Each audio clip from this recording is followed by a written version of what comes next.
বাংলাদেশে প্রথম যখন রূপবান সিনেমা তৈরি হলো, সালাউদ্দিন তৈরি করলেন, এটা ছিল পশ্চিম পাকিস্তানের উর্দু ছবির বিপরীতে বাঙালি জাতিবাদের একটা বয়ান। আপনি যাত্রাকে আপনি আগে ক্যামেরাবন্দি করছেন, পুরনো মাধ্যম তাকে সিনেমার মধ্যে আনছেন আপনি। আসলে ওটা তখনও সিনেমা হয়ে ওঠে নাই, মূলত যাত্রাই ছিল ওটা।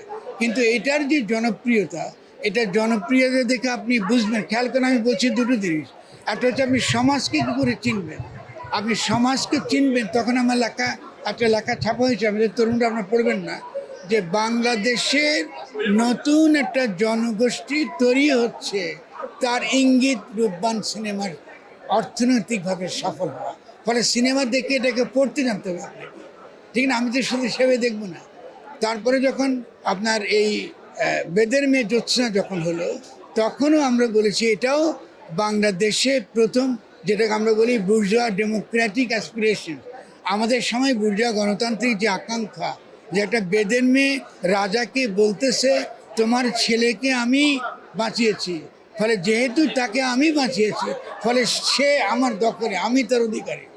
এই যে কথাটা বলা, এটা পলিটিক্যাল স্টেটমেন্ট, এটা বিশাল একটা বক্তব্য। ফলে ওই ছবিটা সারা দেশের মানুষ দেখতে গেছে। ফলে বাংলাদেশে একটা বুর্জোয়া গণতান্ত্রিক আকাঙ্ক্ষা তৈরি হয়েছে, এটা তার ইঙ্গিত। ফলে আমি তো একটা রাজনৈতিক মানুষ, আমি তো পড়ি, পলিটিক্যালি পড়ি সব কিছু। ফলে ওইটা আমার খুব গুরুত্বপূর্ণ একটা লেখা ছিল।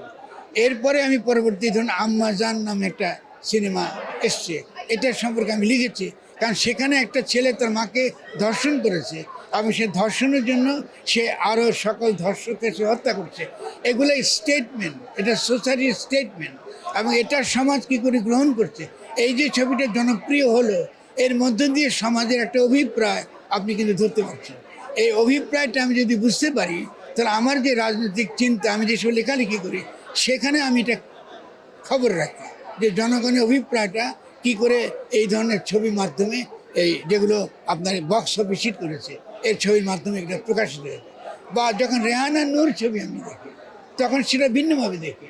কারণ আমি তখন দেখি যে আমাদের তরুণ ছেলেরা আন্তর্জাতিক ক্ষেত্রে নিজেদেরকে রিপ্রেজেন্ট করবার ক্ষমতা, দক্ষতা কতটুকু ডেভেলপ করেছে, এবং ক্যামেরার মানে মিডিয়ার উপর তাদের দখল কতটা এসছে।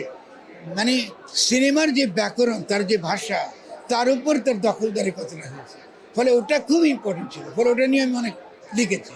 আর কামারের ছবির ব্যাপারে আমার ব্যক্তিগত আগ্রহ অনেক অনেক বেশি। আমি মনে করি যে ও অনেক বড় কাজ করছে, যেটা খুব কম আমাদের সমাজে আলোচিত হয়েছে। আমি মনে মনে ইচ্ছে পোষণ করি সময় পেলে হয়তো আমি একটা বড় একটা লেখা লিখবো।